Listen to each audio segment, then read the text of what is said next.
There we go. The Zac does come out. With Bless, but outside of that, maybe you don't respect the Lee Sin. Sure, he could play Elise, but you're not too worried about that either. So KT aren't as pigeonholed against BBQ as they might be on the red side against SKT in the future. Syndra banned on blue side here, so not willing to first pick it. Tempt has more been about the Talia, which very well could be a big pick for BBQ in this series. One of the few they have a good record on. What do KT want to do here? Do they actually go and ban something like the Elise? Caitlyn also is available and very frequently is banned this one. They will ban the Talia. Cool to see. So just going with banning something that's worked pretty consistently for Tempt in the past and a lot open, like for example the aforementioned Caitlyn at first pick. Yeah, and if we see that Caitlyn first picked here by BBQ, perhaps we get to see Deft Xayah, but instead it will be that Elise coming out here for Bless. So Deft gets his pick of the litter as far as the ADCs are concerned, and Caitlyn, being as strong as she is, will be snatched up. Not actually one of his highest win rate AD carries, and we don't even mention the fact that Galio has gone past first pick and actually into the second round of the draft. Most likely going to be a pawn champion, although Smeb has played a couple of games of Galio this season as well. It seems like BBQ are smiling and be like, wait, we left Galio open? What? How did this happen? What will they want to run into it? Some people have messed around with the Lucian, and that's probably going to be a Lucian mid lane from Tempt. I mean, you'd expect so, given how oppressive that bot lane would be. Caitlyn with the range would just punish the hell out of the Lucian. It seems like the Varus might just be the lock-in here for Ghost. Have some wave clear. So BBQ already showing the majority of their hand, just the top lane and the support remaining for them. And if you're KT, you feel like you can just play tier list. You already got the top tier mid lane and AD carry with their first two picks, as that wouldn't be tier list. Put that Cho'Gath away, pawn. This would be, for Smeb, you'd imagine, as a top lane Jace. He is one of the great Jace players if it was to be selected, but jungle will be a lot simpler, and we've seen basically score on Kha'Zix duty the last few times, so there's 3 games in a row on that Kha'Zix. Well, they can play around with this one, KT. You know, still have that potential to flex the Galio up to the top lane, since BBQ haven't selected a top laner, and then could just try to get something in mid that would be able to counter the Lucian out. And that particular line of thought hasn't applied to many drafts. When you see Fiora banned, you start to wonder. Fiora, one of the strongest lane counters to a top lane Galio. We've even seen Fiora mid as an answer to Galio from the Afrika Freaks. So strong laning choice is banned away, gives open that flexible option. Galio and Kha'Zix have that great synergy because you can invade with a high damage jungler and have the hero's entrance in your pocket. So support and flexible mid-top lane pick to be selected for KT Rolstrel. Lulu off the board, so BBQ trying to focus in here on Tamada. Braum seems to be by far the most likely choice. It's the most played next to the Thresh for Mada, and also will deal well with the Varus, the Lucian, and the Elise. Tahm Kench going to be banned, so they seem to actually be fishing for a Braum ban here. KT Rolstrel by banning that Tahm Kench. Does BBQ take the bait? Because you think that if they ban anything else, then Mono will just say, all right, screw it, just give me the Braum. Would also allow them to wait till last pick and get the counter pick for Pawn or Smeb in that such a scenario. So what will they do here, BBQ? They just go with Karma, so they don't want to allow double ranged for KT. Braum or Rakan, I think, are the most likely choices here for the side of KT. Rakan would synergize really well with the hero's entrance, but Braum is the tier list choice and also very clean against what has been selected for BBQ. So even though I got super hyped for Mada's first game on Rakan, and you could see some wombo engage happening, they will go for the more tried and true, which is that Braum. Yeah, plenty to block out there. Piercing arrows as well as the likes of the culling there. So the Braum making a lot of sense here for Mada. And I believe he picked it up twice during that series against Everraid, so has been very well practiced on it as of late. Now, hovering through a couple different picks. It's going to be the Kled picked up here for Crazy in the top lane. Could be a blind pick. Again, they aren't 100% sure what KT are going to do with their solo lanes. Saw the Malzahar being hovered over. That's been the pick that Kuro was liking into mid lane Galio, but we knew that Lucian was already locked in for that particular lane. Not a support pick anymore after the latest mini rework. But Zyra still is. And now, if you're Smeb, you can just go for the Shen into the Kled. It is that tank matchup that does well, that can sustain through it very cleanly. Uber tanks here for KT Rolstrel. Gonna be not the most pressure in the top lane when it comes to wave pushing, but this is certainly a Kha'Zix Caitlyn dual threat comp, and the sort of comp where if Score gets an early lead, he has both Stand United and the Hero's entrance. How do you even get into your jungle and take your Raptors if you have that much globals to respect from for KT Rolstrel? I don't know. Could be a very tough one here. Draft especially just kind of exacerbates the issue for BBQ. But they need to get this Kled working very quickly on and attempt to see just how much pressure he can have on that Galio in the mid lane. Was the matchup that he wanted for this pick. So at least has that, but that's a slight reprieve given all of the defensive options that KT have available to them. And Galio is just such a deal with pressure, wave clear and BK kind of champion that even with Dilution, you wonder how much pressure he'll be able to do. Bot lane is also going to be a pressure point. They got the ranged into melee. They're hoping Totoro could do the heavy lifting in the 2v2.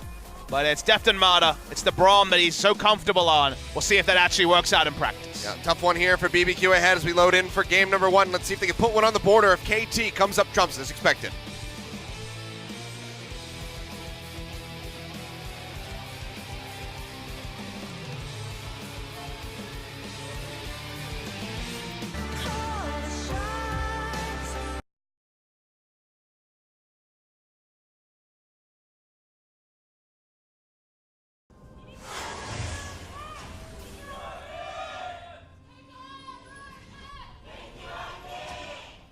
KT fans coming out here to say hello to the team. Again, a nice rainy Saturday evening in Seoul. Rain's picking up actually since the day began.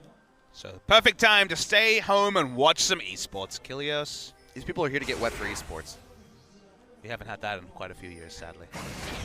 We're quite dry for esports these days. I'm going to drop this conversation before it goes somewhere else, but all right, little multi-man push forward there from KT. Not going to be able to land that Q. Slow up. We've seen a lot of people really committing in off of those Winter's bites from the Brahms. Little multi-man. 4-man invade with a Braum can definitely be very potent stuff. And speaking of potency, Smeb having... Well, Crazy's about to lose Scarl already. Would force a recall around a minute 20, which Crazy doesn't want to do, so this is a real lose-lose situation. He's channeling it out. Oh, look at that. There's some Pepes. There's some rare Pepes in the audience. Korean Pepes are pretty rare. And this is where everyone's like, where's my Munkus? We don't run the Twitch channel, sadly. We cannot do any better Twitch TV enabling. Crazy's in a real bad spot. This is awful. Not going to be building up towards the Skull either. Has to enter lane dismounted. This is just awful. Yeah, this is pretty terrible. Worst case scenario for Crazy. So novel that the... Well, he's not dead yet, so I guess it's not the worst case there. But he's nearing it. It feels really bad. At least when you die, you can get back into lane first. It's like, you don't even feel like you're in lane when you're dismounted. Chào mừng bạn đã đến với ủng hộ tôi.com. Closer and closer. There we go. Scarl's back. Let's see how long he sticks around for this time. Expect one more trade from Smeb, and we'll send him running for the bushes yet again. 5 Doran Shield game, maybe a thing of the past come next week when we expect to move to 7-12. All the regen here on patch 7.11. That'll never get boring to say. Probably the only ever 7.11 patch there'll be in League of Legends. That's how how the numbering system works. I don't see how there would be another one. Maybe when we hit patch 70, someone will say 7.11. 70-11. That's a few years out. Just a few. Will we still be casting League of Legends together at that point? I don't know. Or bless get this gank off of Kilios. Another good question here is waiting for the Cocoon. We'll throw it out, lands. Chào mừng bạn đã Goes đến in. với It's a ủng nice hộ bit of trade damage. Smeb's tôi.com. actually trading back. One hit from Dead goes in underneath the turret. Flash away. Bless will take one more turret shot, but will not go down. So at least gets the summoner spell away from the Shan. Well, Smeb decided he was a gambling man this morning. He was going back in more than you might have expected. Need to do another pull-through auto attack for him to actually die to the turret. Played with fire. And just teleport back in. But Crazy, after starting the lane dismounted, does get a big reprieve now at this point. Yeah, this helps him out quite a bit. Has a CS advantage at the moment. Now, flashless Shen sets up for those ganks. Makes it much easier. Already has some decent vision control there with a ward in the river as well as the Scuttle Crab, so knows that he's safe unless a gank should come through from the Dry Brush. Seeing these top, you see the movement from Mata, who gets a ward onto the Krugs. Krugs very often the camp not cleared in the first clear, and will relieve pressure from the bot lane. Dry Brush so often warded that Krugs is usually the path you come in to try and make a gank happen, and they have that information there. Now though, BBQ will be starting with some slight CS leads across all lanes. And Pawn's got double Doran's Ring. Another thing that may be a thing of the past. Maybe he'll even get a third one. Maybe. Hey, there's a Kura score thought. He bought 0 Doran's Ring. He's not affected by the changes, Achilles. Went back and got a control ward as well, but has not placed it yet. Looks like he's going to do that now. Roams down into the river. We'll drop that right in the brush. Trying to spot out, but Bless might just find it instantly. And there you go. 75 gold gone. 30 gained. BBQ smashing KT in the gold. 200. Just destroying them. We're good at adjectives here on the LCK broadcast. They're getting bopped. Still time for that. Map does have wave control here. It's so big that, of course, Crazy doesn't want to opt into any trades. Happy to let the minion wave push in. No real action in the bot lane. Going for the double ranged hasn't really led to any lane control, predictably, to the side of BBQ. And in the late game, the Zyra will be able to offer some disengage. But with so many shields, so many divers on the side of KT, you do wonder if she'll just die during the taunt of the Galio. Or of the Shen. True. There's options. But, see, Smeb going to go ahead, push down, throws out that scrying plant. We'll spot Bless. Get some nice vision on him. Throw down the ward as well next to the Grom. The action doesn't really begin for KT until they have ultimates on their top and mid laner. Both of them have globals, so that's where Score will start adjusting his pathing. You see largely just farming, but the moment that he has double globals in his pocket, he can be significantly more aggressive. So them going anywhere near equal in lane is basically all that KT are expecting with their Galio and Shen. The aggressive side of the coin is with the Lucian and the Kled, even in the early game. So for now, it's going to be pretty much a farming phase. Those looking for fireworks need to give us about another 5 minutes or so, and then they'll start popping off. Yeah, just set a timer. 11:33. Yeah, we'll see you then. But for now, steady as she goes. Ooh, a third Doran's Ring has been acquired. Who would have thought? 3 rings, but only 2 ring fingers. One's a toe ring, I guess. I don't know. Ew. Doran wouldn't have wanted that at all. Probably not. Who is Doran? Where's the lore on Doran? These are questions we've asked in this broadcast before, and yet we still don't know. Right, please. I need actually just make the first Riot novel. And have you would totally read the Riot novel. I know you very well, Achilles. I've read many a gaming novel in the past. Which is the one you're the proudest of, like that you would recommend to someone not into gaming, and which is the one where you're like, oh boy. This is a difficult choice. Let's say not into gaming at all. Not into gaming at all. So and it's just a sick novel. Just an actual good story. Yes.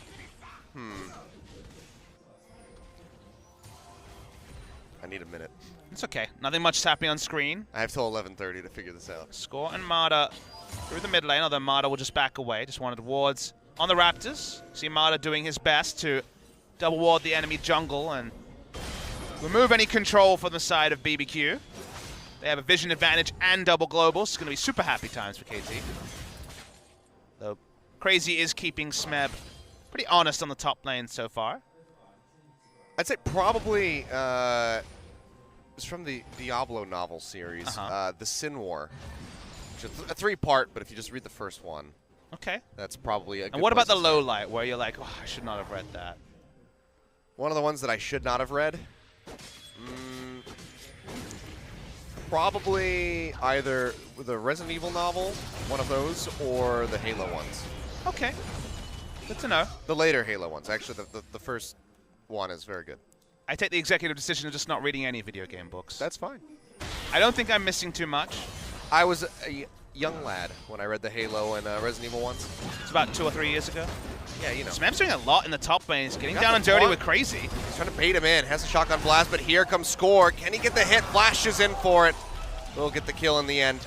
Doesn't have the mana for the leap, but does make it out in time with his line. And Smeb doesn't even have to use his flash to get out despite falling so low. Score able to pick up the kill as well. This is what we were talking about, a lead on the jungler and globals available. None of the globals needed for that particular play. And sure, Score may be invading without his flash up, but with so many different types of artillery to call in, it's time to get in that enemy jungle. Very nicely done by him. So first blood on the board for KT. 9:30, a little bit, 2 minutes ahead of schedule there on that kill coming through, so sorry for all the people that AFK'd. They won't hear my apology either, but at least I made one. For now, though, still barely a lead for KT on the board. Yes, discrepancy here in mid and top lane, helping out in that regard. Good to see the control ward line from BBQ. Have 3 on basically all the entrances for getting to the enemy jungle, so they were able to read the game very clearly and know what the game plan is from KT. It's all about extending KT's jungle to also include landmass from the side of BBQ. And now, just Score walking up to the Cloud Drake. He has vision of Bless on his Raptors. Not be looking any more aggressive. We've been talking about interactions and things that will be going away on patch 7.12. Worth noting that the Bulk Dilution interaction with Blade the Ruin King will go away as well. I mentioned it a couple of times, but the interaction that's still live on patch 7.11 is that when you auto-attack as Lucian, once you get Blade the Ruin King, the Blade the Ruin King and Black Cleaver, basically when you have that duo of items, every auto-attack counts as 2 stacks of Black Cleaver because it's the damage from the auto-attack and the damage from the Blade the Ruin King calculated separately and as 2 different effects or types, sources of physical damage, and thus basically you auto-attack, Q, get the on-hits in, and yep, fully stacked Black Cleaver in that particular situation. That goes away in 7.12, so mid-lane Lucian, especially into a matchup like Galio, we did slightly worse in patch 7.12. It only had a short stay. We've only seen this mid Lucian a couple times, and maybe that'll set it over the edge, not sure. No, it won't. It still will be a pick, but again, you just won't have that instant oomph that there is right now. KT Rolstrel decided they didn't want to explode anyone. It's been pretty steady as she goes, but happy with where the game is, poised at 11 minutes in. Well, everybody that was coming back at 11:30 is now disappointed. They missed the only kill. They did. And there's no more happening on the screen. Give it time. We'll get there. I'm confident. 15:30. Not setting any more timestamps. Just keep increasing it in increments of 4 or 5 minutes. It's usually the way LCK goes. What people learn is that if you're watching the VODs and you want to speed through them, usually the smart thing to do is just watch a Drake go down and then add 5 minutes to the game. Probably didn't miss anything between the 5 minutes. You miss some sick banter sometimes, but that's do it at 1.5 speed, then you can kind of hear the banter and you have funny voices. It's true. Or if you really want to be tickled, then you can go ahead and watch it at 0.5 speed or whatever the slowest is that allows for audio to still play. I don't know if that's a smart idea at all. Oh man, party in the Bramble Pit. The Rivington Special. We're waiting for KT to invest these globals. We're getting closer and closer to level 2 globals before any of the Heroes entrance and the Stand United are used. It's always a sad time.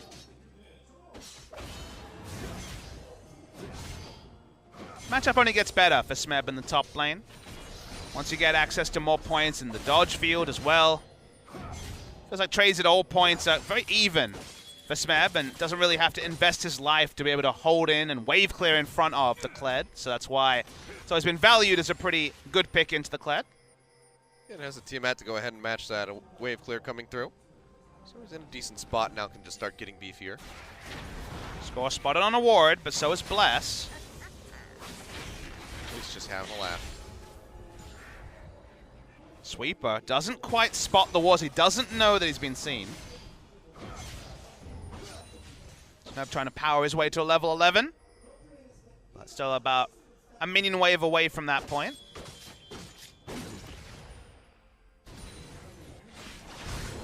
Yeah, that's one of the one things I didn't find in Japan was like a chocobo, like a stuffed chocobo. I saw a chocobo. You did? They were there. We went to a Final Fantasy special occasion. No, like a plushie? Yeah. I didn't see those. Oh well, that's gonna be Bless getting found here. Stand United coming through from Smeb as he wants to join in the fight, and Score is gonna find the kill. Now Hero's entrance thrown down by Pawn just to help keep the Kazakhs alive. They won't be able to get the kill in on the temp, but the pop-up comes through off the Glacial Fissure onto Totoro. Concussive blows get popped, and Deft will be finding that kill.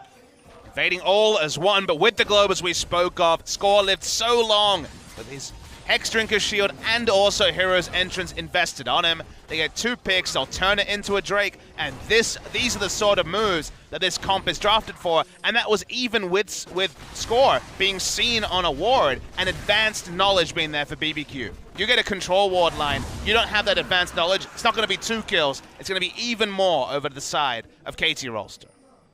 Very nicely done by them, 2 more on the board. Cloud Drake gets picked up by KT, and it's going to be an Infernal on the way. And the kills have gone to, on the perspective of BBQ, the absolute worst members, the only 2 damage dealers. Another game where we've seen a very early QSS from an AD carry. This time it is onto the side of Deft. Top lane.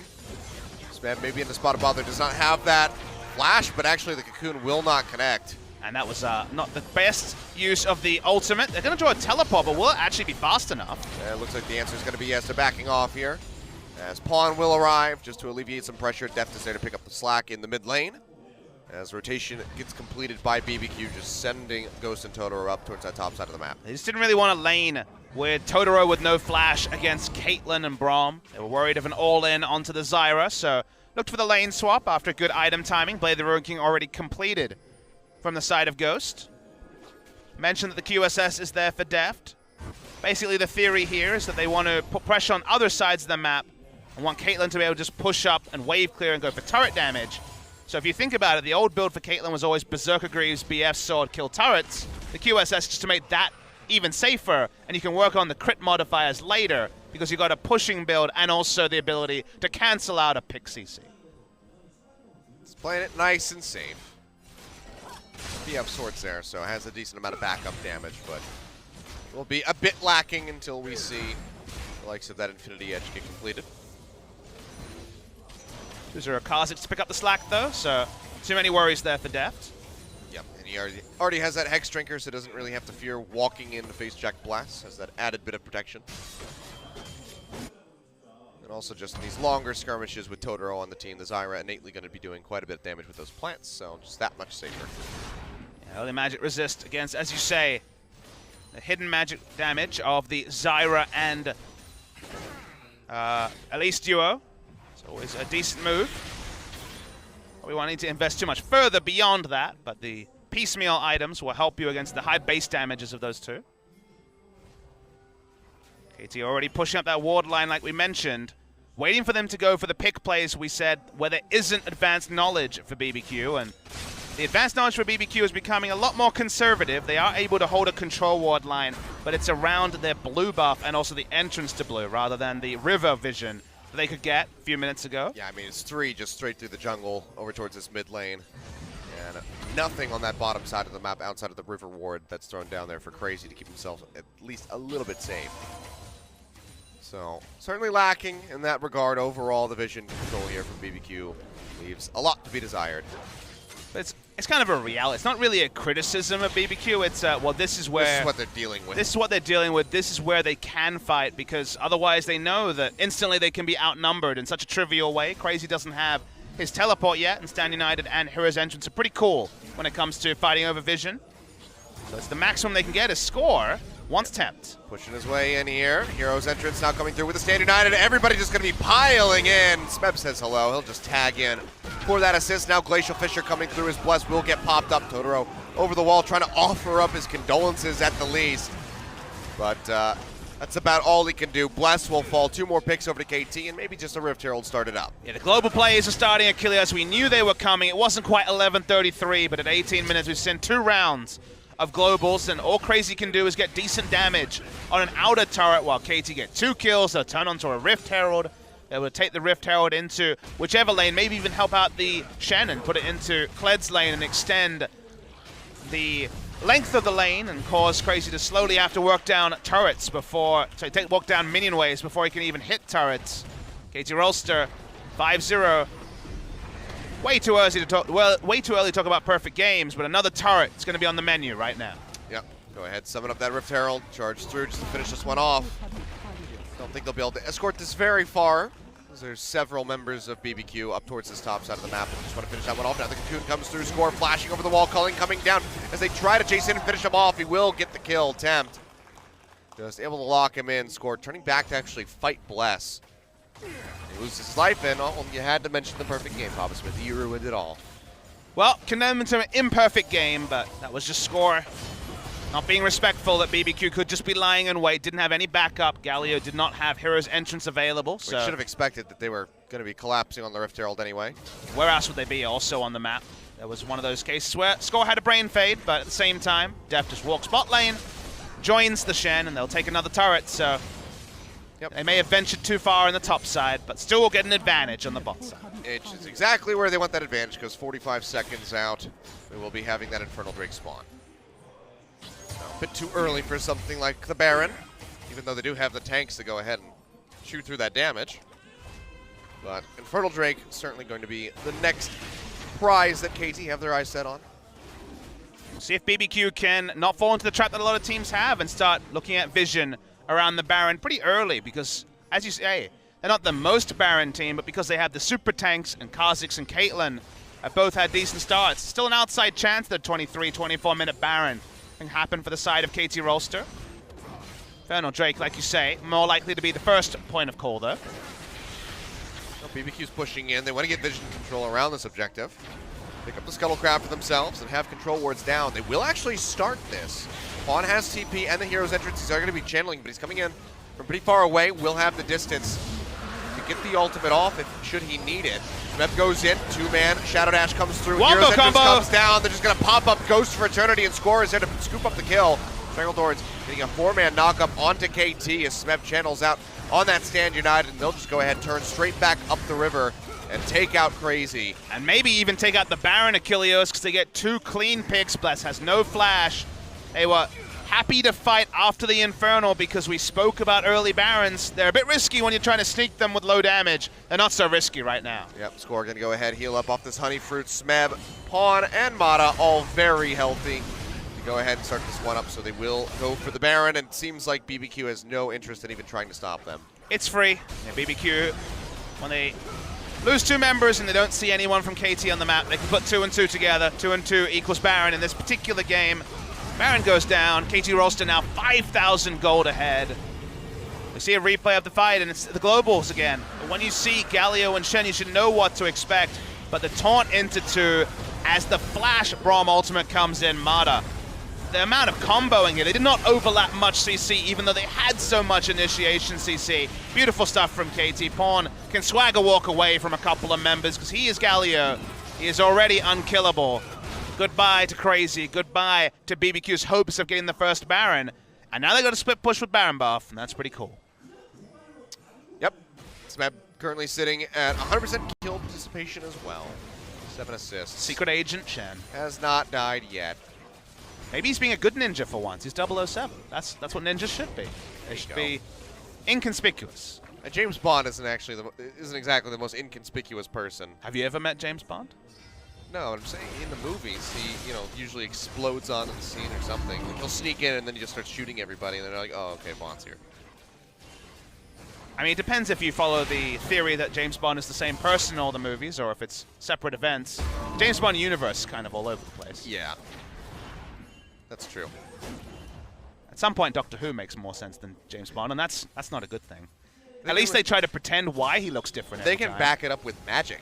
It's true. It's Deus Ex Machina, thank you. It makes a little bit more sense. Well, Smeb gonna get jumped on, but he's pretty tanky. Charge comes through, they will try to lock him in. Flash available, will go over the wall, so they at least get the summoner spell away from him, but won't find too much else for their troubles. In the meantime, Tempt in a spot of bother throws out the culling, but likely will be losing out on that tier 2 turret in top. Yeah, they're just playing the whole map, KT. They have to Mata chilling in the mid lane, getting a couple pot shots. onto the inner turret. Inner turret and top lane is gone. Score and Pawn make short work of that. They'll just keep pushing in, and they had the ward line, you know, in the river, and then they had the ward line not so much in the river, and now the ward line doesn't really exist too much for the side of BBQ Olivers because they're seeing KT on the map all the time, and it's them just front dooring and taking their objectives. Yep. Go ahead and knock this down.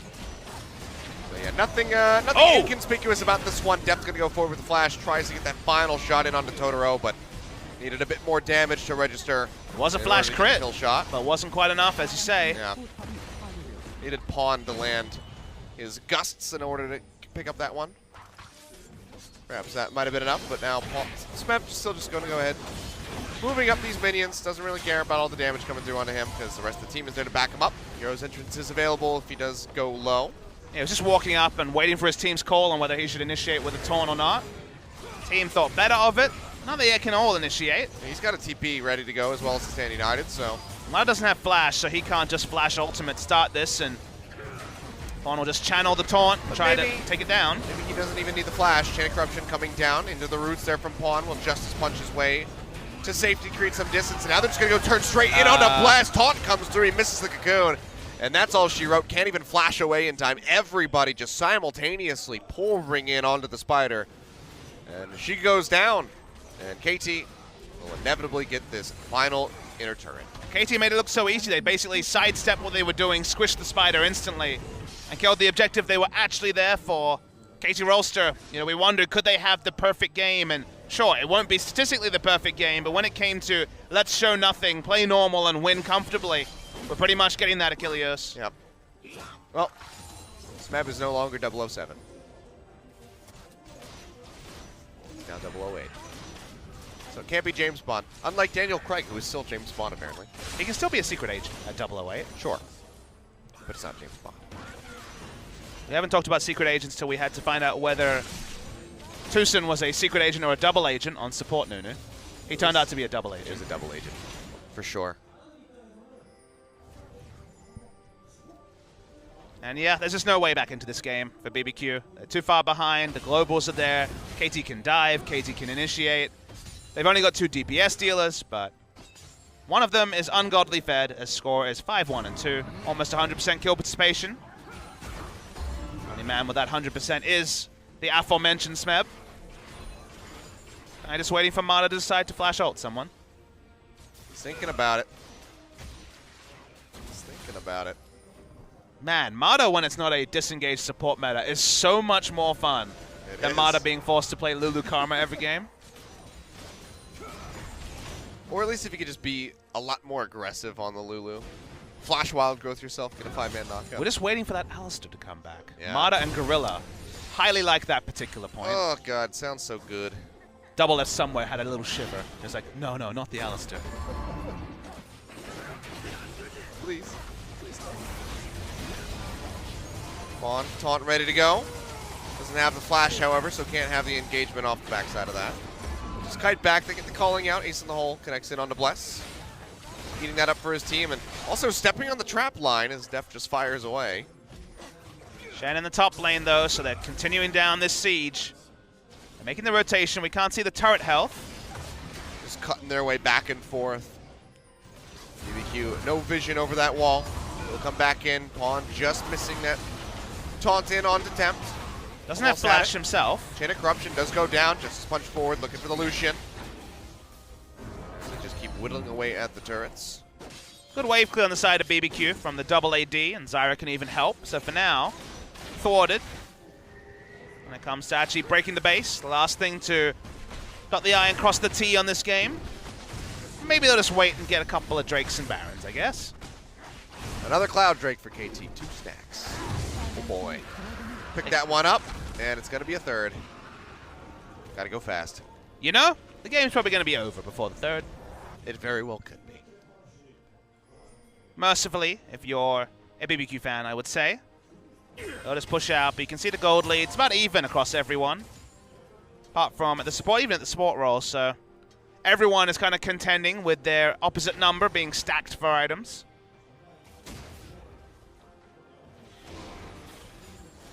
Ace in the hole, Totoro. Get chipped out, but nobody there close enough to capitalize.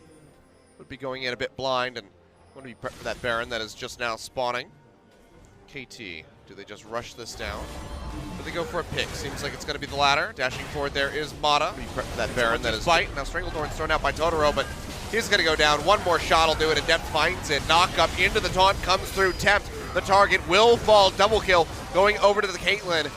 And all of the damage threats have basically been taken care of. BBQ suffering 3 losses, and honestly, that might just be the end of the game. Baron be damned. Yep, it's just the brute force approach of Achilles. They didn't really even need Mata to have the Rambo plays. They had caught the Zyra on the other side. Horn walks in with a swag taunt, taunting basically no one. Oh, he's taunting everyone. It's true. Got some binary stuff going on from BBQ this game. 1 turret, 1 Drake, 1-1-1 across the top of the screen. Even KT getting in on the act with their 2 1s. Well, that'll be the Nexus now exposed. Respawns are starting to come through, but this would be one hell of a fight by BBQ. To turn it around, they do not do so, and pre-30 minutes, KT Rolstrel makes very swift work of BBQ Olivers. If you want to get excited about KT, this is a good series to get excited about them for. Maybe keep your contain your excitement to just their performance against BBQ. Yeah, have the asterisk, like, I'm excited for KT versus BBQ. Nobody else. It's not the quite level of proclamation that perhaps you want to make about KT. But it's safe. And 3 days before a telecom war, if you're a KT fan, it's time to be safe. You definitely don't want to take any risks. Don't want to have too much optimism. The world can come crashing down in just a few days' time, but they did exactly what they wanted. They had their perfect game, and for them, the perfect game was draft normal, basically went tier list with all their picks, played smartly, everyone feels good, everyone had an even gold lead. They didn't need a carry because they had 5 carries in game 1. Well, somehow perfect for a telecom war. Beat BBQ to give the fans false hope. Doesn't have that great of a ring to it. But KT, as expected, will come up with that victory as they get poised to take on SK Telecom in just a few days' time. And as expected, win goes through for them. Very well could be that 2-0. BBQ not really looking competitive at many points in this game. A couple decent trades on objectives for them, but overall, just kind of fell to the wayside. It's kind of fell off a cliff. You know, their ward line, I think, was kind of symbolic of their hope for this game. At one point, it was there. They could see score, and yet still died to it. Then it got shallower, then it got shallower. Then they were just watching as KT took all their objectives, and then they watched as their nexus exploded, and the game was over. Yeah, they rode their ship straight into a coral reef, and now the boat is sinking. They have one more game to try to stop the damage, try to get back on the seas, but doesn't seem like it's going to happen.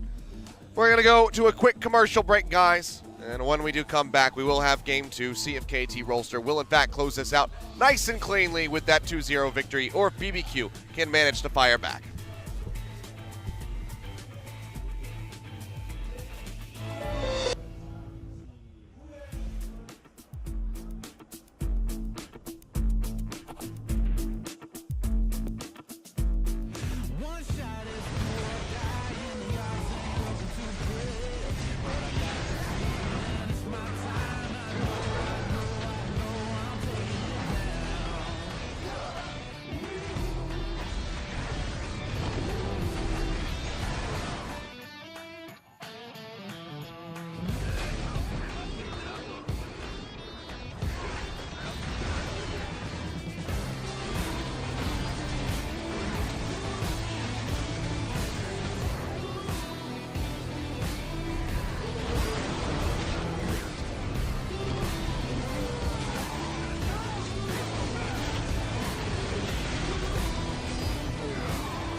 commercial break. It wasn't that short. It was actually pretty long. Okay, yeah, it was a bit longer than expected because we had to run a video on the Korean side of things. But if you missed it, KT Rolstrel did come up with the win there in game number 1. As you can see, and Smeb did a lot of damage on Shen. He has a way of doing it on Shen. He goes for the very early Tiamat, starts pumping out the damage, even in the tough matchup against the Kled. Where will the MVP go? It'll go to Smeb. All right, well, 100% kill contribution. He held it through all the way. Normally, secret agent numbers are 3. 3 numbers. He's gone for the 4 numbers, so he's a bit different. He's gone for the binary secret agent, 0011. He's not high enough rank to get a letter, though. But Smeb will take sole position of first place at the moment. Nobody else in the game can catch up to him, and maybe he can even set himself up for a double MVP here today to really take a lead. And he warmed up slowly, did Smeb, but man, does he looking so much better in recent games. His Renekton game has now been chained into this Shen game, was on point. The use of globals this game was a pleasure to watch from KT Rolstrel. At the start, we're like, when are we going to see them? We were waiting. Everyone had their popcorn ready, their cake in their mouth, ready to go. Finally, you could go agape because it was some great stuff from them. The wombo around the Drake was perhaps the best of all. Oh yeah, that one was really solid. Shout out to Pawn, by the way, in the last clip, flashing over the cocoon to get the taunt in. Nice little micro interaction. But yeah, I mean, KT, it was a slow start to the game, but here we go. Once it began, taunted into knocked up, into no fun at all for poor Ghost. Yeah, they pulled the thread, the sweater unraveled very quickly, and all BBQ was left with was a string.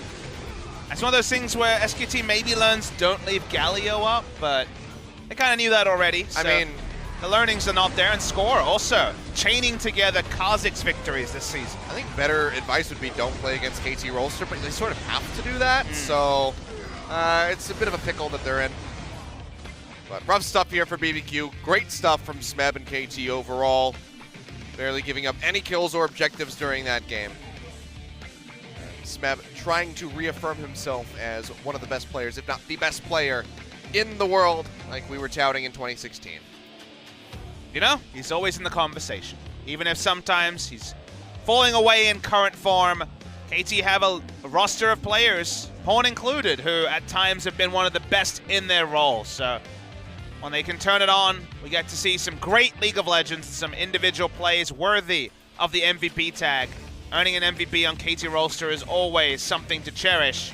For BBQ, they're getting good experience against KT Rolstrel, but not looking like any of their game score will be impacted, as this time KT Rolstrel's on the blue side. Good luck with that, BBQ. Yeah, let's just swap them over to the side that has the highest win rate. They're still going to ban away that Renekton first and foremost, so I want to take that one off the board, but maybe they could get their hands on the Rumble.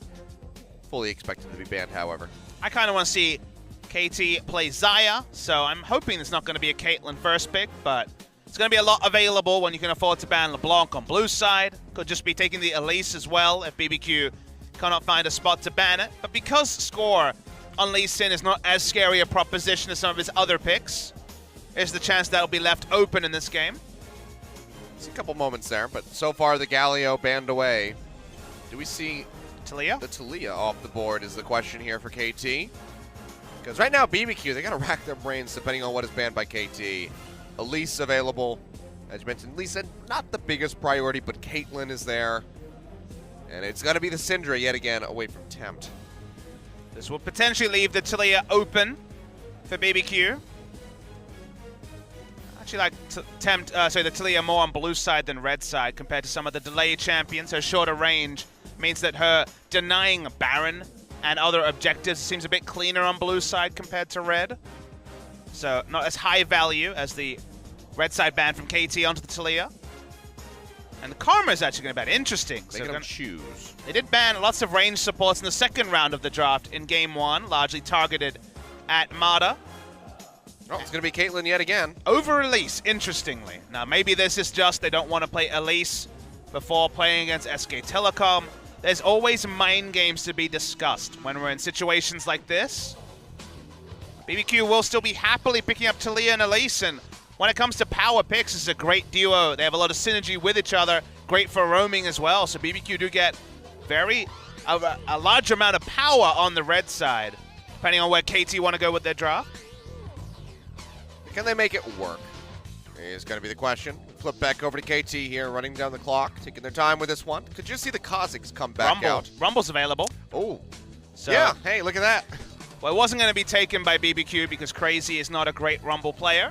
And returning to the playbook of just playing what's normal, can't be much more normal than Rumble, who almost certainly will not be available for KT in the series coming up. You would expect so. And for either team, actually, if you think about it. An interesting hover from Pawn, the Fizz. He's played one game of Fizz, looked really poor on it earlier in the season, so... But now he looks great. It's true. His form is better, but why not just go for the Orianna, take the fact that you'll be pushed in early, and then just scale and BK? You already have Rumble to win the push war in another lane, so... Chances of being, actually, 3 lanes pushed in when you draft Caitlyn, Rumble, and Orianna is basically 0. Yeah. You know, KT just countering these 2 massive picks that BBQ were able to get for themselves.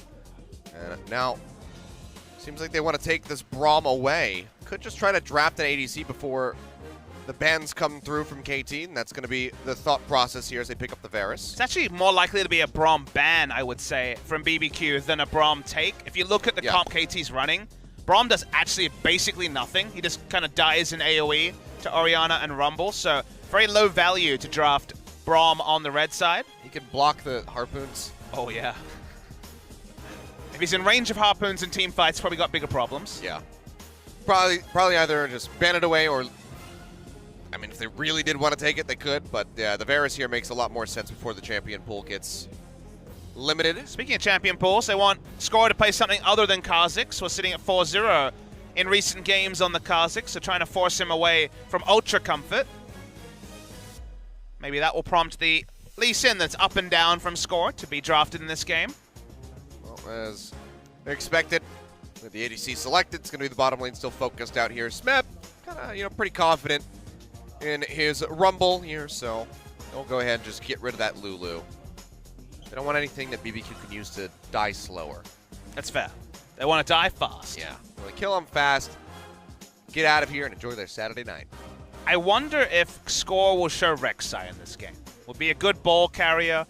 Will be a champion he played a lot in the past. You can see an argument for Rek'Sai from KT Rolstrel, but perhaps it's optimism not really worth considering. Tahm Kench and Braum were the supports that really leapt off the page for KT Rolstrel to draft. Tahm Kench taken away, and BBQ could deny the Braum if they really want, even if it doesn't fit their comp so well. Taking away the Jace is a potential laning matchup into the Rumble. One of BBQ's best games was Crazy on Jace, abandoning his tank role play and actually playing for lane, so interesting ban. And Cannon's not really a pick that's been considered that much, especially this week with the win rate falling away. Yeah. Well, they still come back to this Braum. It's a nice takeaway from KT Rolstrel, and it is a powerful support. It's just not a game where Unbreakable is going to get massive value. So that's kind of what they're sacrificing from taking the Braum in this spot. Well, it was banned in game 1. Now it's available. Could just see that Thresh come through here for Mata. The old classic, and it will be locked in. Final pick as we wait to see what Score will be piloting. You say the Rek'Sai, perhaps. Gragas also would be about as normal as can be. That's true. Physical damage, though, would be a little bit nice coming from anyone other than the Caitlyn, so I feel like Gragas or Rek'Sai. Does he want to show Rek'Sai in a game like this is the question, though. Ooh, and actually goes for a really intriguing draft. Now suddenly, it feels like the only ball carrier, realistically, is going to be Mata on the Thresh, because they're going to actually take Graves, who's been overlooked for a lot of games recently. Has not been a popular jungle choice. Very low win rate in the league. It's a comfort pick for him. And the Camille into Rumble. Try the split push story anyway for Crazy. Didn't get the Jace. Would have been more reliable in having ranged poke. But the Camille, same sort of idea. Get the Camille going, get the Trinity Force and a Hex Drinker. Try to kill that Yordle across the map. All right. Well, some throwback picks here. Camille and Graves, both ones that we've seen here and there, but definitely have fallen off as far as the popularity is concerned from the players. But interesting drafts on both sides. You can see Graves Score go back onto that Graves, so see how much he's kept up with it in the solo queue and how much he's practiced on it lately. A pick comp with Camille. We saw a pick comp with Fiora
KT fans.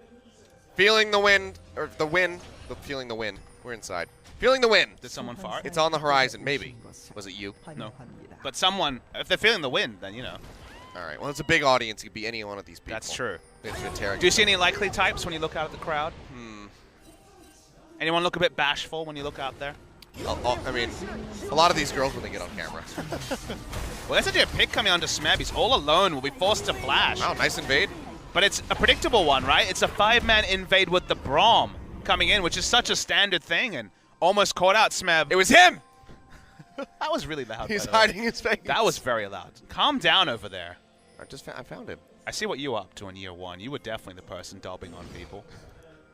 It was him! The BBQ invade works out really well. That means that Rumble has no flash now, Achilleos, and Camille may actually get to her phase just a bit faster. You want to talk more about farting, don't you? No, I was going to say it's a good thing I wasn't a part of the Salem witch trials, because it's like, that one. She's the witch. It's a deep reference. Yeah. I get it, but it's a deep reference. It's not that deep. Well, everyone's heard of it. We'll see how big a hole Smeb has dug himself. With no flash against a Camille Elise. That could be really painful. Yeah, that doesn't sound great. Depth and Mata are going to try to make up for it here as they push in, just trying to give Bless a bit of a hard time. And it does relieve pressure off of the top lane as well, because now Bless has to take more HP. Smite was already used, well, so it's actually being held onto for the next buff. So now the speed is going to be a bit slower. Now the health pool will be low, and it's less likely that that gank happens in the top lane. Yeah, slowed him down considerably as well. Had to wait and see if that push forward is going to come through for Depth and Mata to try to get the steal. So it did buy them a couple extra seconds. So yeah, Smeb. We'll see how he plays around this one. For now, he's still just fearlessly pushing forward, keeping Crazy contained back towards that turret. Yeah, exactly. Proxying the wave in many ways by just standing in front of it. Level 2, so not much Crazy can do in this particular spot. How very Marin of him. I wonder if we'll see the exact same level of priority on 7-12 with our resident Marin, sorry, not Marin mains, Rumble mains. Marin. Might as well be a Marin. Marin, Huni, Untara, and the gang, Smeb included. Very big Rumble proponents, but the Rumble tweaks have left the competitive Rumble playstyle of pushing and being K a little bit target nerfed in the early game. So it's going to be interesting to see if we just see draft Rumble and hope it's K, or whether Rumble become more of a situational pick. Arrival here into the mid lane. Bless going to toss out the cocoon, won't find anything. Just one rock thrown by Tempt. All that will connect so Pawn stays safe. It's actually not running the Ghost this time. It is going for the heal. Worried about being all in. It's a very useful tool in the Hextech Ultimatum, just to have that, because Ghost against Hextech Ultimatum is just sadness, so maybe just being respectful of the potential pick plays from Crazy later in the game. Just 2 laps around your cage. It's true. But then you just feel like a hamster, and it's bad. Yeah. It feels really bad. They're good pets, though. It's a big engage onto Smeb, but very optimistic that so far away. Yeah. Might still work out. Bless could flash here. Oh, they do. They get the cocoon down. Can they get the kill? Turret shot starting to come in. One more shot would do it. Bless. Oh, gets goes the in shield. for it. He's going to get taken out. The turnaround. Bless. He'll get executed, so Smeb does not get the first blood. But what a massive flop from the side of BBQ. It just took so long that he actually got the cooldown back on his shield because they engaged so early. Oh, huge punishment. Even if you don't pick up the kill, you get the experience there onto Smeb. And double buffs are lost. Oh, dear. They saw it. You know, they had the read. They saw Smeb was overextended. They thought they could get the kill. And the best they can say is that double buffs were not given to the Rumble. But the experience could also be a big factor, Achilleos, because you make a visit top lane, you know the equalizer will be there before the ultimatum. Yep. Crazy. Wanted to profit on the no flash Rumble. Remember, his flash was used at level 1. That's why it made so much sense. And Smeb still overextended, as Rumbles are wont to do. Just go home, Bless. Gets away with it. Stay away from these desecrated lands. Well. Staying top lane just to see if Smeb will teleport back in. We know Smeb's flash is back up, so no real reason to profit there. Well, Smeb says screw it. I'm just going to be going straight for damage. Blasting wand in the inventory, walking back in with that refillable potion. He's not worried. Nope. Ooh, seismic shove though on the pawn. Going low, shield comes out, has to pop the heal as well. Good trading by Tempt. Has that comfort pick, and so far it's working out pretty well. Comfort doesn't always mean a lot. You know, there's Ian, for example, 0-5 on Orianna this season. That was a staple for him before. But Talia is actually 2-2 for BBQ, and for Tempt in particular. So they have been able to pilot that pick uniquely well, given they only have 4 game wins on the season. That has been a big one for them and frequently banned, even in game 1 of this series. We had our first pentakill of the spring split with it as well. Noted Talia player for certain. I think Tempt, honestly, is one of the diamonds on this BBQ team. You know, whenever there's a bottom team, when you go later and later in the season, every team around the world's like, I wonder if we could import them. And it feels like definitely the race for Tempt and Ghost will be the hottest when it comes to the players in this team. If you ask me who was better, Athena back in the day for ESC Ever or Tempt, I would say Tempt, even though Athena was a pretty reliable player. Tempt can carry, is one thing we know, and Athena was more of that role play wave clear player. I think of Athena like I think of Kuro, for example, whereas Tempt on his day can be a true carry. Well, unfortunately, being on the squad just kind of makes him look a bit more like cubic zirconium rather than diamonds. True. But hopefully some teams can kind of brush it off and they realize the true value and potential that's there. Imagine if CJ Entus knew the true value of what they had. There was a lot of money to be made there. All of it gone. Imagine if CJ Entus wasn't bad. No, I can't do it. And they say the imagination is limitless. Not about CJ Entus, it's not.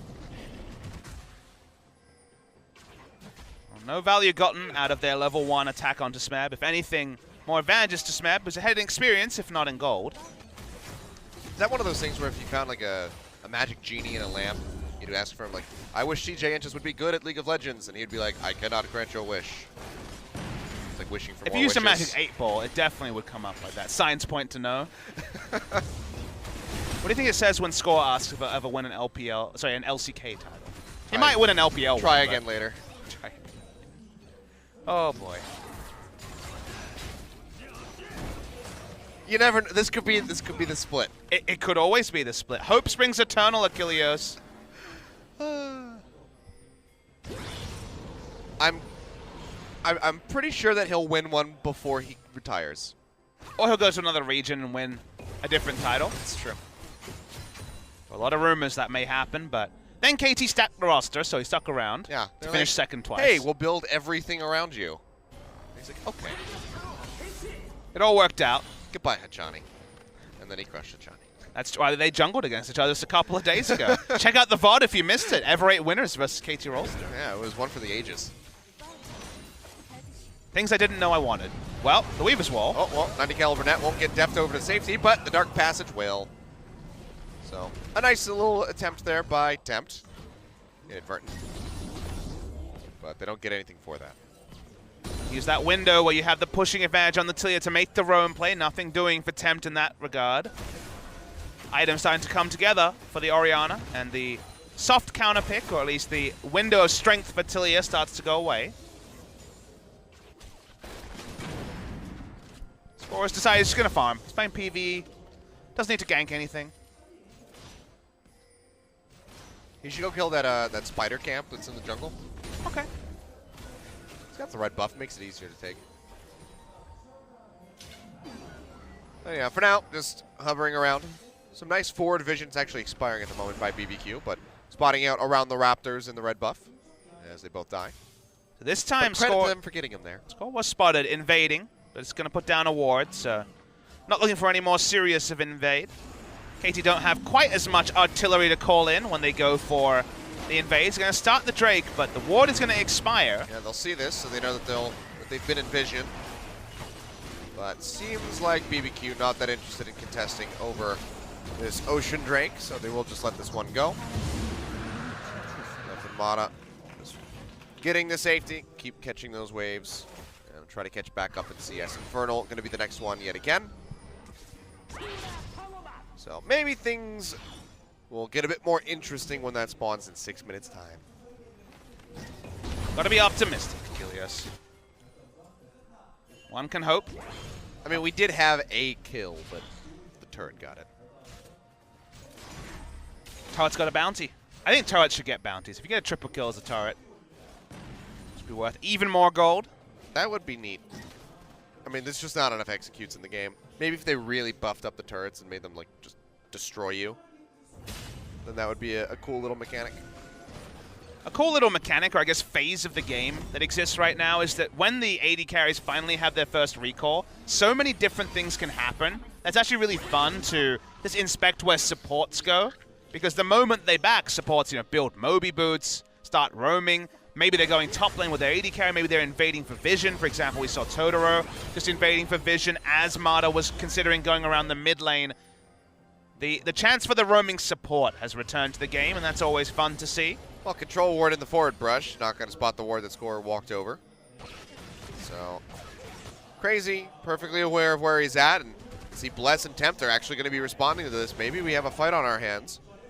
As the roam up does come through, he's going to dash forward, looking for Crazy, dashes back in, gets the stun, exec ultimatum thrown down, and that is going to be Score getting absolutely destroyed. First blood over to Crazy, now looking for a little bit more here as Smeb desperately tries to kite his way back in underneath the turret, but there's so much damage that he will fall. 2 kills on the board for BBQ. It's really smart as well, Achilles, because they called in their mid laner as Orianna was recalling.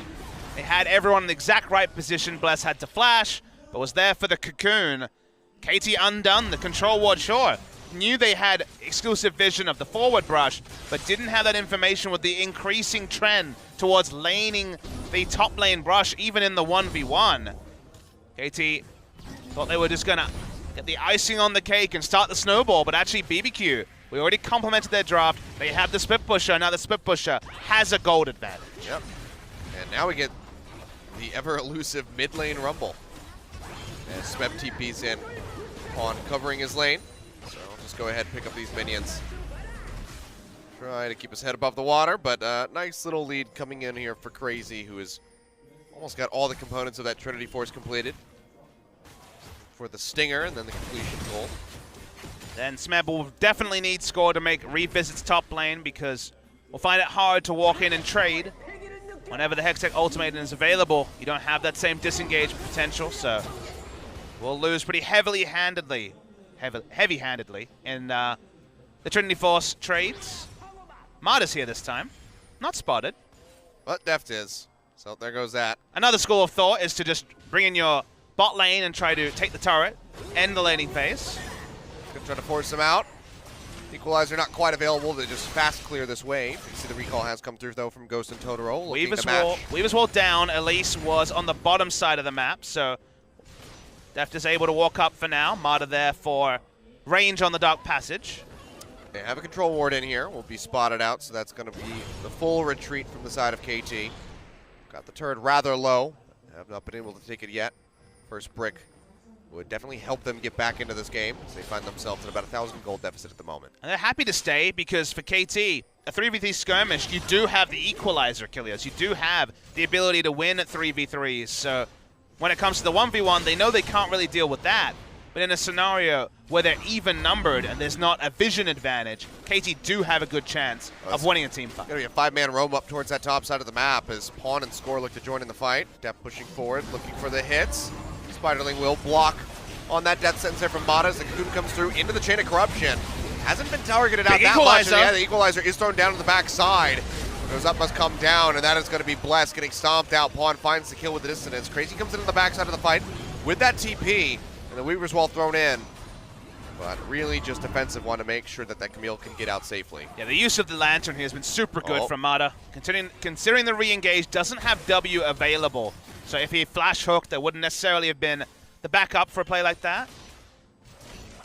Really well executed from KT Rolstrel. Predictably, Smeb's Equalizer on point, forced to disengage, and also signaled the end of the Elise's life. So they get the turret, and more plays around the Rumble rather than leaving Rumble to flounder in the 1v1 is probably the right way. Shockwave comes down. Turret will fall, and now Pawn in a bad spot. Exec Ultimatum coming through. Seismic shove to pop him back in. Tempt will find another kill. Now Score under fire. Has to flash over the wall. Keep himself alive, but Crazy's coming in hot. Won't have the lockdown to get the kill, but still do find yet another one, staying above KT in that regard. 500 gold up, 3-1, even in turrets now. And awesome to see a rotational play like that from a team that's 1-6, smartly reading the map, knowing the mid turret was low, and roaming in with it and a control ward to ensure they weren't going to be turned around. BBQ at times have had these little spurts where you can see well-drilled, smart movements, good macro play. Compared to some of the other teams at the bottom, it hasn't been their macro we've really criticized, just they've been snowballed upon early and then never been able to get back into games. So seeing where they can be competitive, seeing how they can deal with what's soon going to be a Trinity Force and fairly large Camille, that is a weapon available to them. So how they can snowball from there will be cool to track. Student connects in yet again onto Smeb, knocks him down to about half HP. More pushing forward, just getting a couple of those shots in onto the turret as they try to break this, but it's just still too dangerous, so KT does have to peel back. Playing around the bottom side, though, with the majority of their roster, and that Infernal Drake has spawned. Be a solid pickup for them in a second stack if they can get it.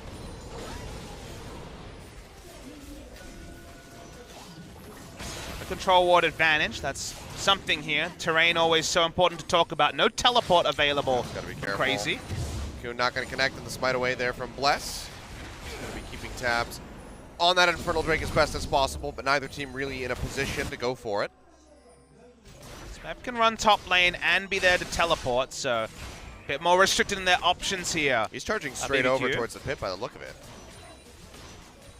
Camille recalls. They don't have that information, do KT, but she has no way to close the distance. It seems like it's just BBQ giving up the Drake. Yeah, it seems like they're getting a read on this, and Tempt went back as well. Could Weaver's wall in, but you can see the trap line being thrown down here on the ramp by Def just to cut off Bless, who he knows is on that quadrant of the map, so Infernal Drake will be gone over to KT for free.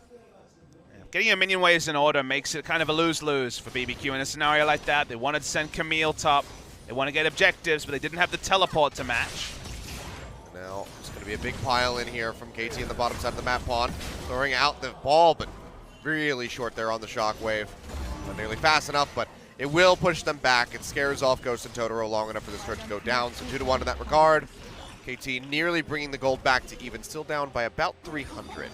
They're picking up minion waves so smartly, though. Rumble was in mid lane, started to rotate just in case there was an answering play in the bot side, and then Rumble picks up the group minion wave. The best teams are so good at this because we've seen games this season, Achilles, where you could just look at the minions and be like, wait, one team has 80 more minions than the other team. How did they lose them, even in pretty even games without high amounts of kills? KT rotating smartly, picking up minions where they can, but crazy. With that Trinity Force starting that one-man mission. Yeah, we'll be losing out on that, and the blue buff actually gets taken away by Tempt as well. Plus helps him out, so they take away a buff.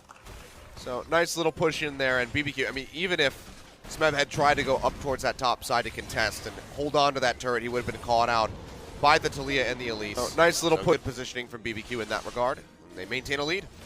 They didn't have strength around the area, and Smeb has one of the best top lane senses of any top laners we have, so very unlikely he would have made the read that he was safe enough to push up to the turret. You just give it up. It's Trinity Force Camille. The speed there is very fast, and instead we just have Deft pick up side lane farm.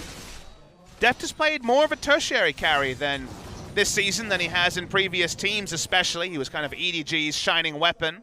But on KT, I mentioned the stat earlier in the series, Smeb has #1 damage percentage of his team. So Smeb has been shouldering all the damage, and it's not 2014 Worlds anymore, where Deft is doing 52% of his team's damage.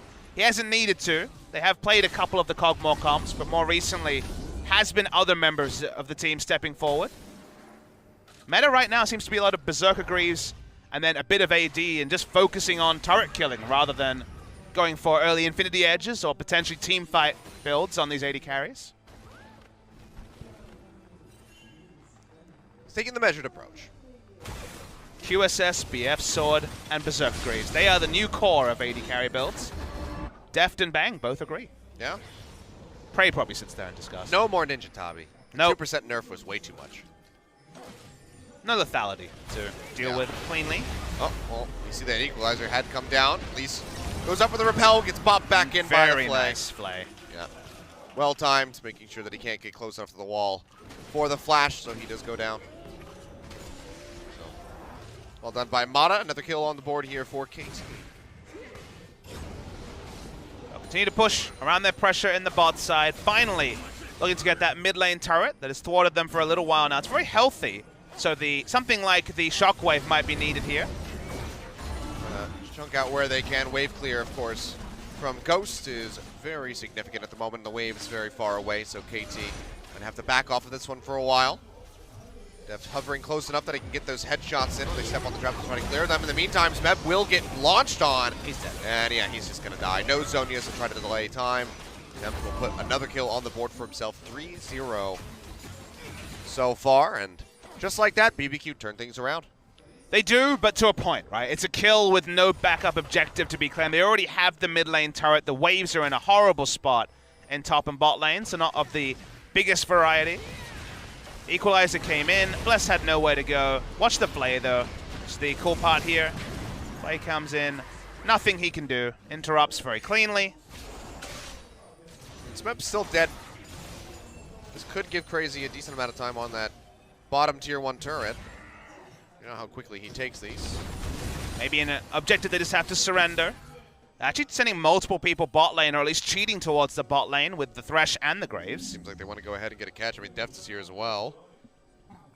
Mixed calls. They go in and out, end up pulling out, but they also know that Camille is not committing to killing the turret. I mean, honestly, it's just multiple people disappearing into that side of the jungle. So that's enough to dissuade Crazy from sticking around.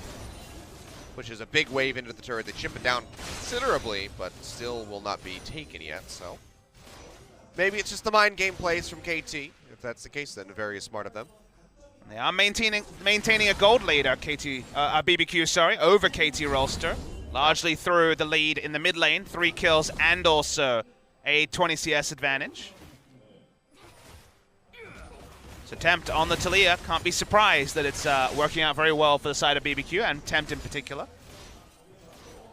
Well, Pawn starting to add a bit more damage there as the Luden's Echo is completed on top of the Merylnomicon.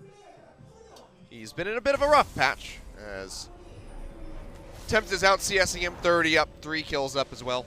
And it's worth noting that the KT draft is much stronger as a rotational team than a teamfight team. Sure, they have teamfight tools, but the old problem of who is the ball carrier and how does the Shockwave actually get to the back line exists in a comp like this. I was wondering about Rek'Sai as a draft from the jungle to be a ball carrier. Instead, they went for lanes that push very fast, that can rotate smartly, but unless Mata makes the place hard as well, they found Smeb again. Yeah, this is becoming a repeat occurrence here. Smeb does get to flash out to safety this time around, and the rest of the team is pinching down. Mata flashing forward, looking for Tempt, trying to get in the flay range.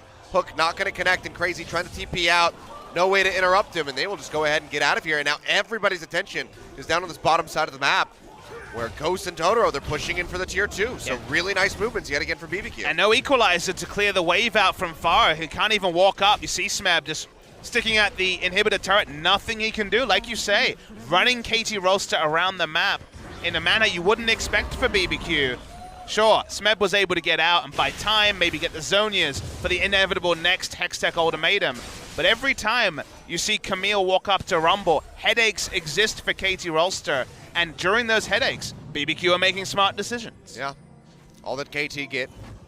A second Ocean Drake. And another stack, perhaps, for the Elder that'll be spawning eventually. But for now, they just keep actually losing out more and more gold. BBQ have stretched their lead just a bit. Nothing too significant, but nearly 3,000. It's going to need some outplays and team fights because, as we say, the comp isn't set up for simple point-and-click success. Still could be a massive shockwave. Still could be an equalizer to end them all. But for now, BBQ can be really happy with where they're at, and also the disparity between Crazy and Smeb in the split push. And unless this game ends for BBQ in the most absurd of ways, if they do lose this, and it is just an outplay by KT, I think that they can walk away from this game and have something to work with in a VOD review and build from there. And we saw the Rox Tigers series before this, right? Rox Tigers playing MVP in their match against MVP. Oh, here we go. Ultimatum thrown down. Smeb taking a lot of damage. Throws out the equalizer. Tactical sweep is there. Does Crazy want to go for this? The Zonius is here this time. Crazy has to bail out. Crazy maybe didn't check the inventory and see that the Zonius was available. Smart from Smeb to hold on to it. Getting the flash out of the Camille is not a trivial thing. Can extend the range of that hook shot. Get a big initiation, so something gained for KT. But just to finish the point, in the previous years, we saw Rox against MVP, and Rox was the team with the honorable losses before a match against a team that was a fellow struggler, and the honorable losses did actually suggest to us they're probably better. We had a match that also suggested to us that they were significantly better. So for BBQ, playing smartly here may actually well set them up for future matches like it did for the Rox Tigers. Yeah, and their future match is actually going to be against MVP at the start of the second round. So it could be a very nice one for them, the chance to pick up a win, perhaps. Still a ways off, though. For now, they have to go ahead and conquer the third-place team of KT Rolstrel. And this map, I mean, doesn't necessarily seem unwinnable by any stretch for BBQ. We don't need to look forward to future matches just yet because we liked BBQ's draft. I like the way BBQ's played the early game. Not quite getting the pick on to score, and Mata there for the evacuation. But BBQ have the run of the map, and I'm just waiting for them to continue to play around pressure. Right now, all the pressure set up around the Camille, which is working out excellently for BBQ. When they start adjusting their map pressure to the top side by getting aggressive wards in, is oh, Shockwave comes through. Ghost goes really low. Just off of that combo from Pawn. Can't quite get the kill, however. Totoro there to back him up.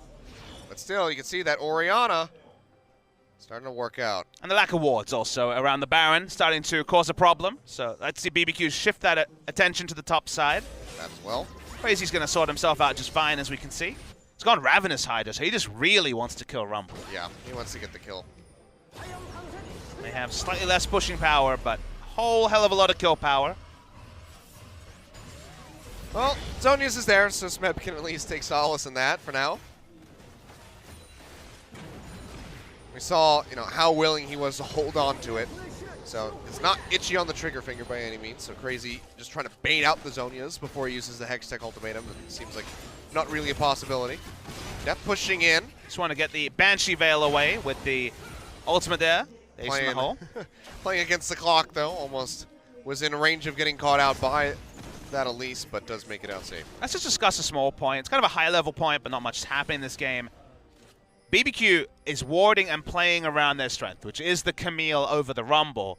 But do consider the fact that they're playing around that strength in the bottom side, where the Drake wasn't going to spawn for 3 or 4 minutes when we were watching it, as this initiation goes wide. They didn't have any backup objectives with that pressure. If they had had that pressure on the top side, you can fall back to a Baron, get ward control over a Baron, because Camille is outspit pushing the Rumble. But in that scenario, they could get nothing really from the pressure advantage they had in bot. And that's like a small macro point, but actually could be a pretty considerable one in a game like this, because Camille being stronger than Rumble actually lost the Camille the Flash and gained them nothing. Yeah. Well, now KT looking for something. We'll be pushing in from mid. Should be pretty easy work as they go ahead and knock down that turret. So the final outer now falling. Crazy still applying pressure down on the bottom side. But is he applying pressure, or is he sending a minion wave towards the Rumble is kind of the real question here, because they're not getting anything from him split pushing.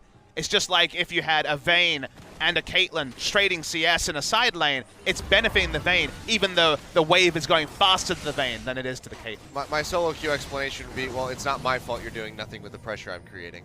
Well, I don't know what the comms are like. It's possible. This is pressure, though. Not able to get any hits onto the turret because the wave clear is still there from the Rumble. This is the next step that I think BBQ needs to be that top team, is finding ways to play around wins. Look at MVP. Getting a win in the early game, not knowing how to transition to the mid game. BBQ having a split push advantage on Crazy hasn't been common because he's largely been playing tanks.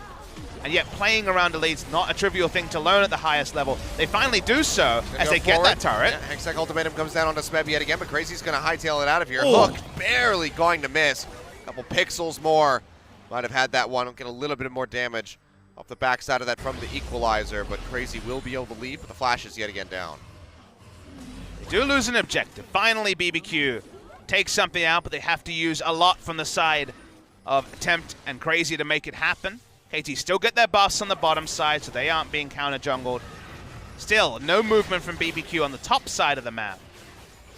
You feel like KT are kind of getting extra life after extra life, second life after second life, and a team fight victory for KT could still swing the game their way. There is no unassailable lead. Lead is stuck around 2,500 gold for the better part of 15 minutes. Yeah, was growing very slowly, but now it's kind of stagnated here. And KT could just go ahead, stack another dragon onto their inventory that they have already, a third Ocean Drake perhaps. Intriguing build coming through. Cloud Drake would come through. Intriguing build from Score. He's actually gone Rapid Fire Cannon as his offensive item after Warrior and Hex Drinker. Feels like we've had the Phantom Dancer be the common choice. Black Cleaver also was very common for a long time. Black Cleaver's looked past in this particular game because it's only Caitlyn doing physical damage outside the Graves. It's a pretty squishy build, but it's more about turret taking and maybe one initial large AoE than any necessarily sustained damage from the Graves. One of the other ones that we used to see actually was the Death's Dance, if you think about it. Now, very strong at the moment. Still not seeing it. It is really good. I'm surprised so few people have used it since Ixu used it on, what, day 1 of the season? But no Riven in the meta, so no Death's Dance top lane Riven. I agree. I can understand on the Graves. I guess Zeal is such a great one-item power spike, and it's so cheap that you kind of feel priced into a Zeal, and then from there, anything works out. Death's Dance a little bit more tricky to build, but it feels like Graves builds do iterate a lot over time. It is a surprise to not see Black Cleaver, but could still be gotten next item. KT all pushing forward here in the mid lane. Smeb moving up the bot side. Will be going in to join the squad as all of BBQ just waits in the fog of war, trying to get the catch. KT are playing around their vision, so BBQ's like, okay, they haven't come for a while, let's go for this. They put down a control, they see why the face check hasn't happened. Yeah, will get spotted out. They're sticking to this. This is awesome, Baron damage. Wow, it's taking quite a lot, and it'll just go down. Baron speed caught even us by surprise, Achilleos and KT Rolstrel. They thought with the ward they'd be fine. But BBQ just turn on it. And with double Leandries and Blade of the Ruin King, they delete Baron in half an instant. Yeah, good lord. Just ripped right through that one. Now KT all starting to push forward into this lower half of the jungle. Maybe looking for the tier 2. Sweep out, looking for an opportunity. Move down over to this brush. Trying to see if Crazy will walk down with this wave, but he's not having any of it. Knows that everybody's missing. But BBQ, they keep the hopes alive. They put a little bit more gold in their inventory. And now they have a Baron buff to work with. Yeah, Baron buff and very good siege comp, and also a 4-1 comp with the Camille is a lot of tools, and that's why you see a brush camp from KT. A single pick, especially onto Crazy, buys them so much breathing room. All they want to do is out-sustain and get over the Baron buff duration without losing an inhibitor turret or anything massive. But now they're just going to pick up minion waves. So far, Camille hasn't been able to bring up a wave, but when she starts to crash a wave to the inhibitor turret in bot lane, that's when the headaches start for KT. They also have to get through that Guardian Angel. So just a bit trickier now to get through Crazy. I think you're killing the minion wave. You're not killing the Camille. This present point during the Baron. Oh, pushed up here into the mid lane is BBQ. Trying to knock this one down. To get some damage down onto the members of KT, maybe to force them away from the turret so they can more easily get to it, try to knock it down. Wave clear is still decent. Flash hook comes through from Mana.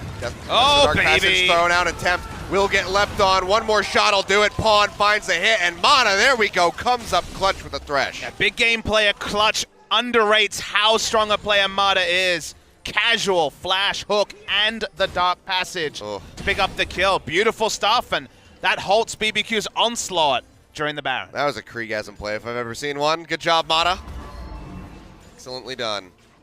Got his eye in on the Thresh. First couple of games of Thresh were like, well, it's not old Mata. He had that one game when they got perfect games by a Freak of Freaks, and then game 2, strapped his team on his back, made all the players, and like, is he back? And seems like increasingly the answer there is excitement for Mata's Thresh is well deserved. Yeah. And I mean, it's been garnering respect. Game 1, banned away. We've seen it several times.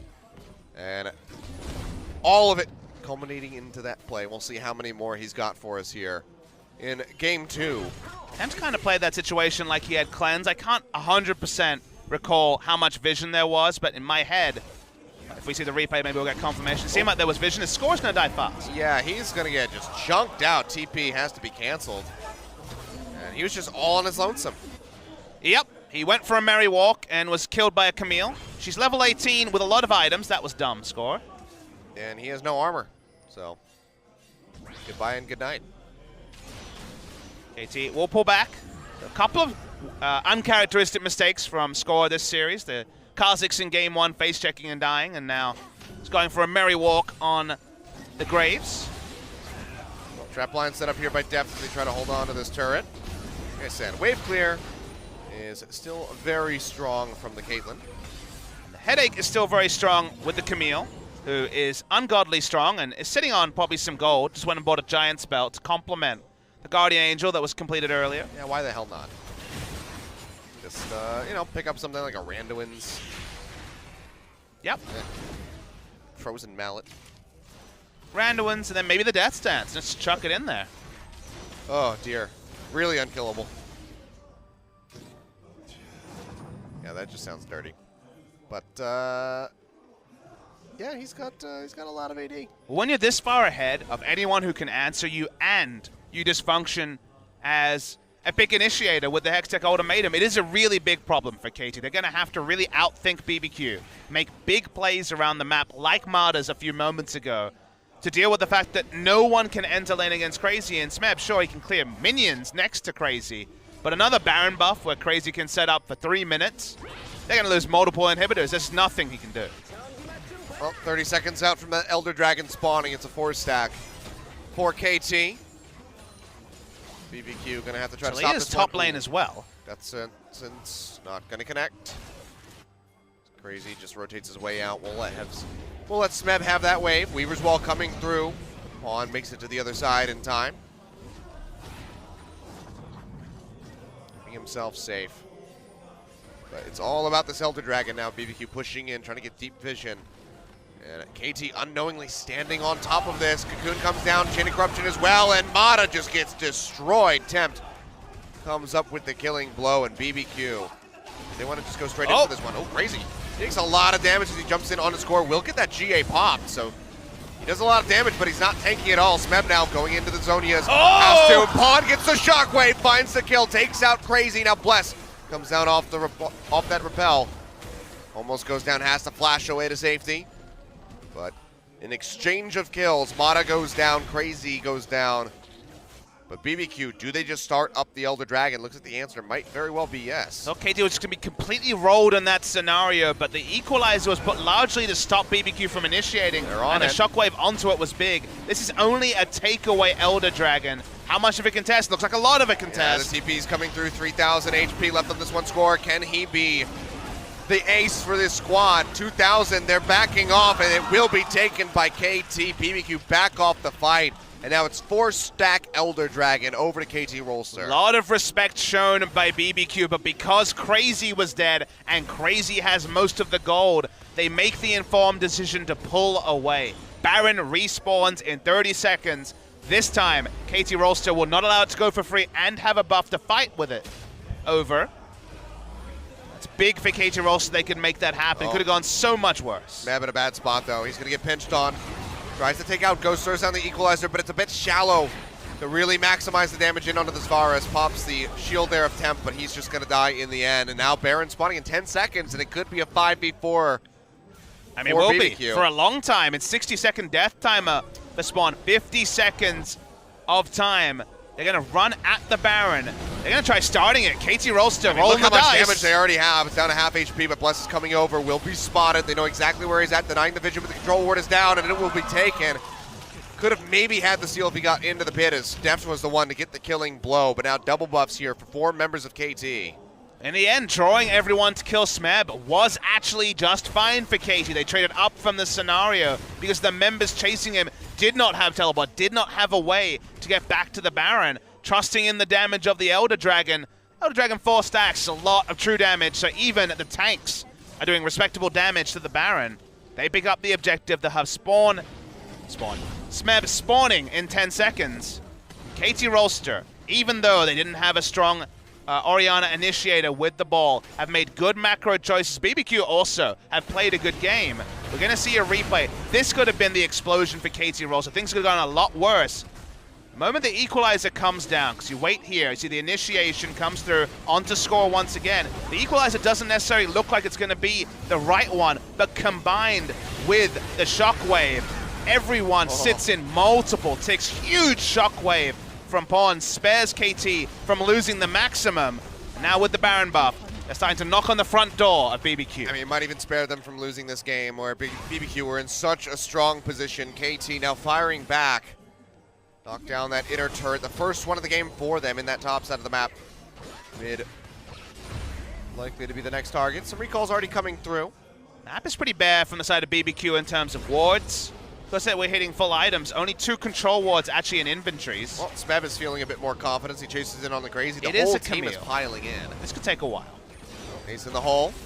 Gets a little bit of damage, but they really want to get rid of Crazy. This might be a meanwhile at situation. They're trying to bring up a minion wave. Maybe not. Okay, there we go. Well, mid turret will be under siege and should go down unless Score can clear this out, but yeah, it's just not going to be fast enough. Can't get there in time.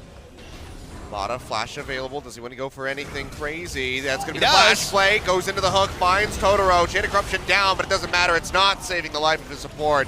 Ghost does his damnedest, but it's not enough. Totoro will fall. 2 picks now for KT.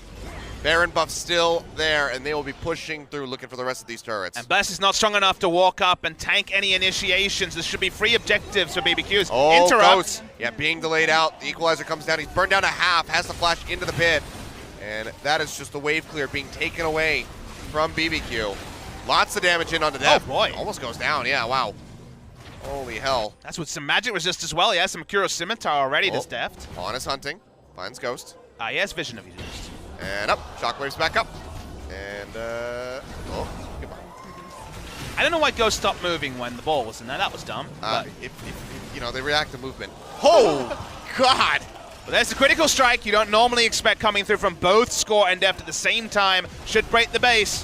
KT Rolstrel, 2 more down. All the wave clear down for BBQ. Yeah, 50 seconds on Tempt, 45 on Ghost. Smeb caught out, will go low. But you can see that ultimatum thrown down. Crazy just has to hightail out of the rest of the squad here to try to take him out. On going forward, looking for the kill. A couple more hits will do it. Smeb joining in the fray. He'll pop the GA yet again. And he is completely surrounded, perfectly timed by Mata on that death sentence. They'll go ahead, clean up this top turret. Haven't taken the inhib in mid yet, but you'd expect that they're going to be able to get both of these and then exit. If not, just stick around and try to finish the game.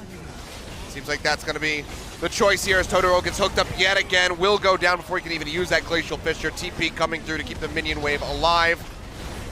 And the turrets will be destroyed. The Nexus to crumble shortly thereafter as Bless tries to make it back in, but he won't be able to do so. Ghost now pulled out of the fountain, will die.